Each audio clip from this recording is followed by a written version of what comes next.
a young man who died in the course of duty. The only crime that Rex committed was to fight for his own rights.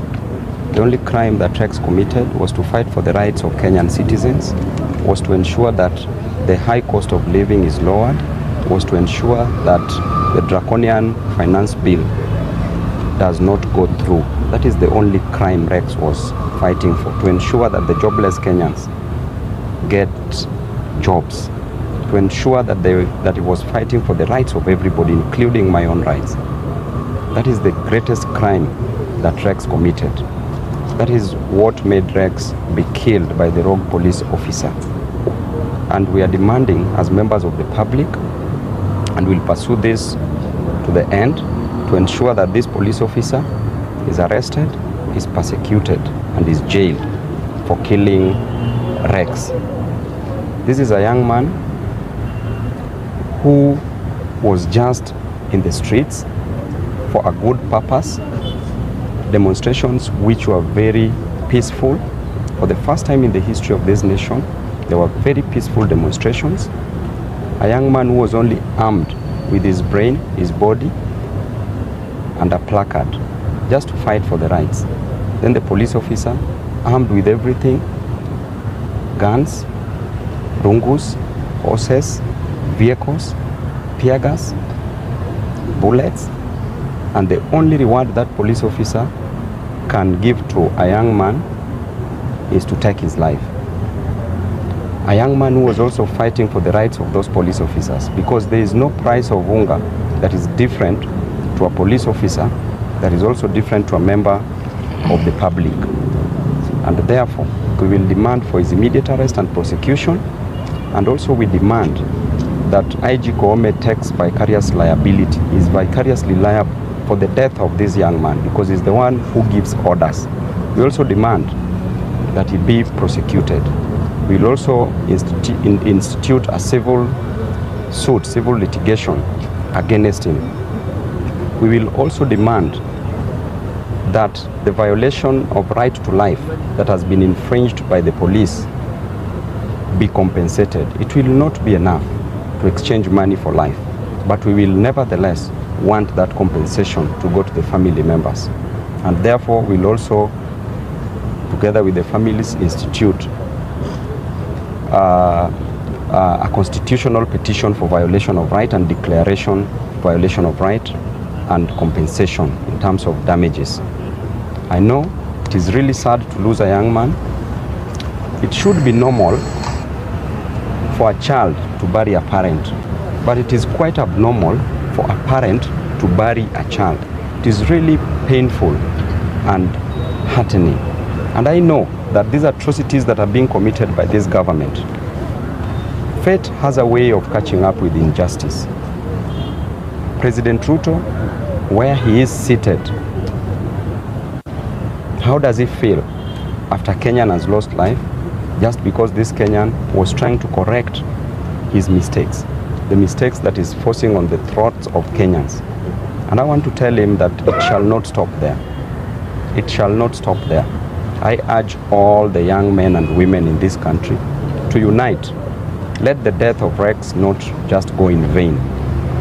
We will give Rex a befitting send-off, a send-off of a hero, because he's a warrior, he's a hero.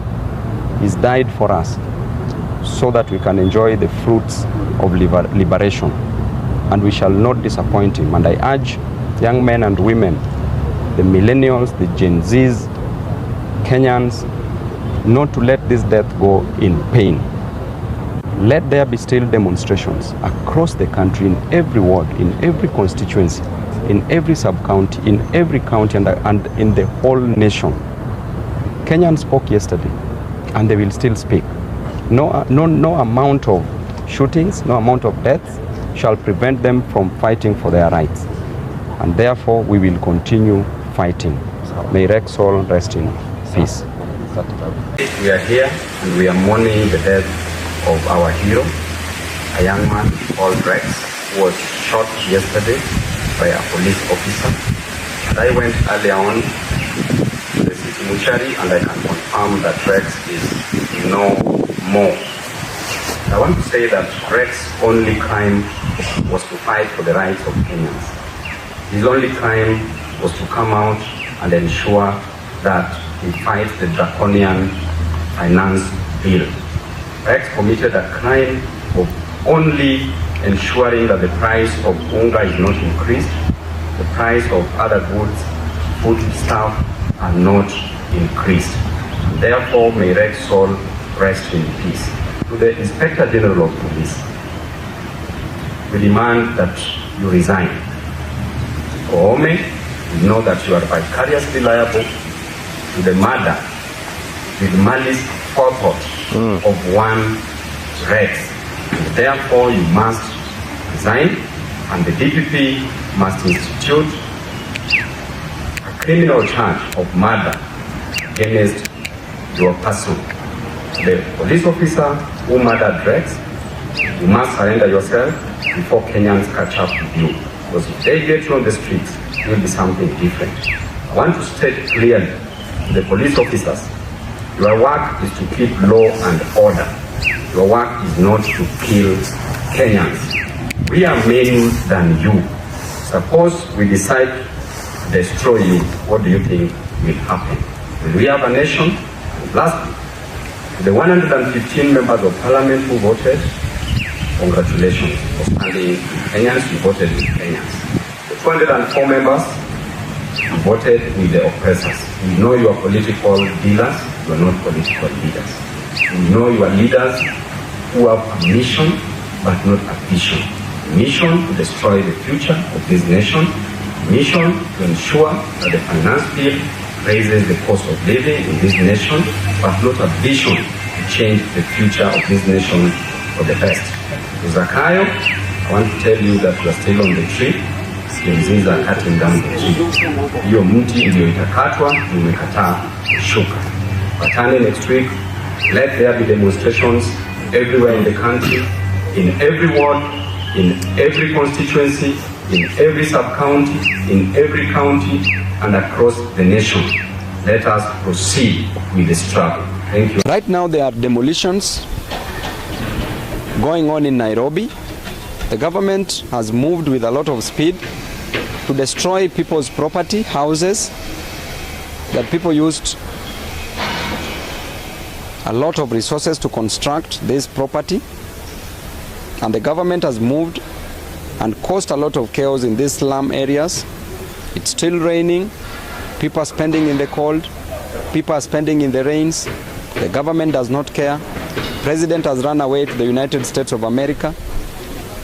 He's gone there to have fun, because when we see him, he's just greeting people, merrying around, using 200 million to hire a private jet, while that 200 million can be used to resettle these flood victims, further adding insult to an injury by destroying their houses. How inhuman can President Ruto be